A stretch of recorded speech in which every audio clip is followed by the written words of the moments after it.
All right, it's Tuesday, July 22nd at 7:11, and I'm going to record this episode. It's called The Investigation Begins. So we'll start the music here in about 6 seconds.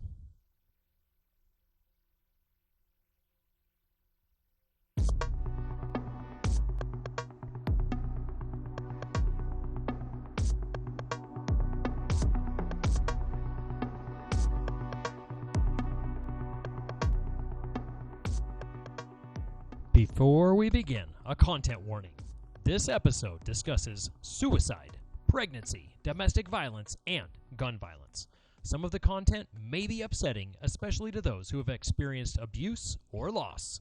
If you or someone you know needs support, help is available by dialing 988 for mental health and suicide crises, and at the domestic violence hotline 1-800-799-7233. That's 1-800-799-7233. You can also text START, S-T-A-R-T, to 88788 for support.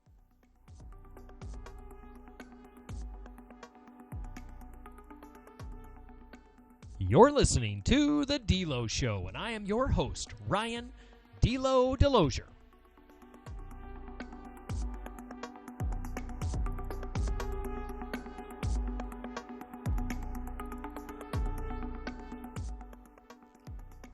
Last time, we focused on Linda, an 18-year-old with a future cut short. In this episode, we turn to what happened after the shooting, how the police responded, how they traced the crime, and how Joe Brooks, or Joey as some called him, went from a heartbroken teenager to a murder suspect.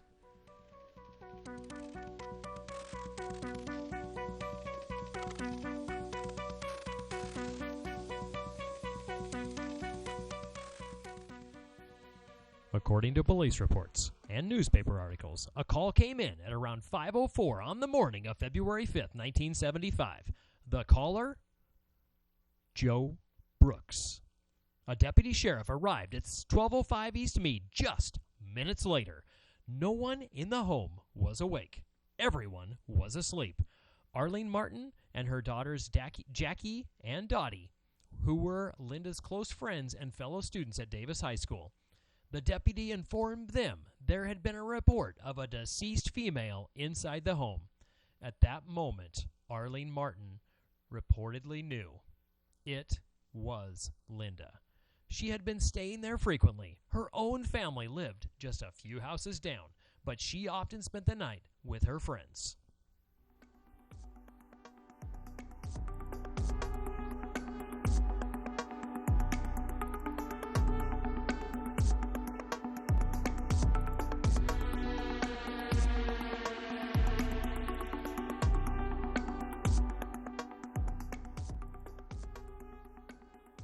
When he called the sheriff's department, Joe was already at his family's home.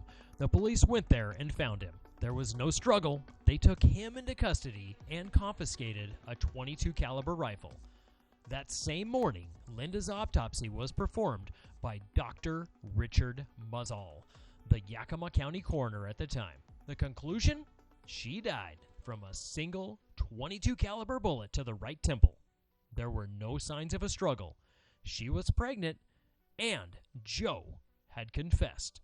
He told officers. He told his family. He later told a jailhouse chaplain that he had killed Linda. He was remorseful. He wrote letters, and he said that he wanted to die. But weeks later, that story changed.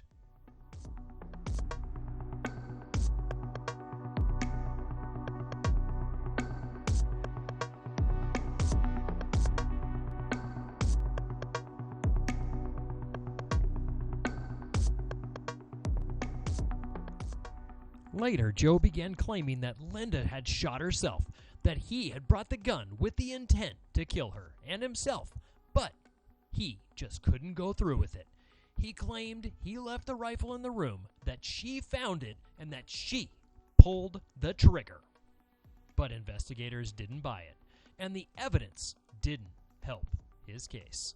As discussed in earlier episodes, there were no powder burns on Linda's face, no stifling. That meant the rifle had been at least 12 inches away, and that The supposed silencer? A potato? It had left residue on the wall, but not on her wound. The police also interviewed friends, classmates, and family. The picture they painted was one of a troubled relationship, a recent breakup, and escalating tension. Linda had reportedly asked friends that were living at the house to keep Joey away. He had come by yelling profanities. He had been told not to return. He had been physically removed from the house. And yet, that night, he returned, and he returned with a gun. He entered the home that wasn't his. He brought a loaded rifle. Linda was asleep, and moments later, she was gone.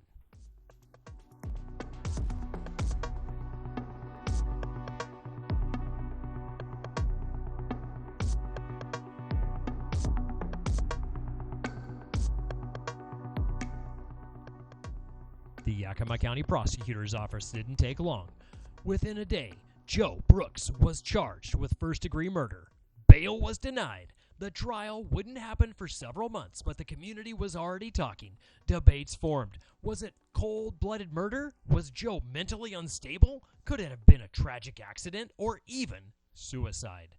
Newspaper editorials ran both angles, but the autopsy report and early confessions left many convinced. Linda's funeral was held just days after her death. The family mourned in private. There were no public statements, but their pain rippled through the community.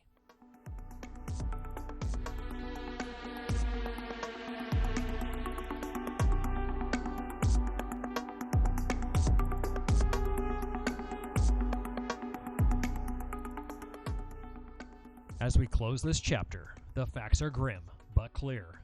Joe Brooks entered the Martin home late that night with a rifle.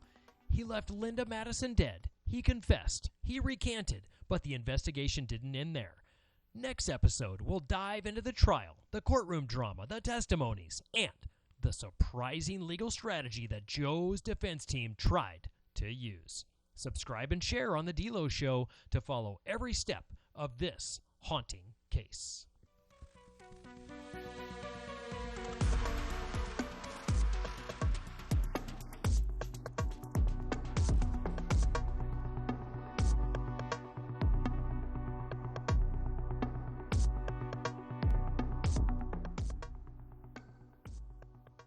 The DeLozier Show is written and produced by me, Ryan DeLozier. Music and editing is also done by me. Special thanks to those who preserve the stories history forgot.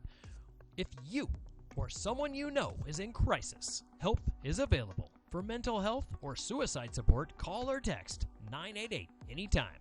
For domestic violence help, call the National Domestic Violence Hotline at 1-800-799-SAFE. That's 1-800-799-7233. Or you can text START, S-T-A-R-T, to 88788. You are not alone, and you are not without options.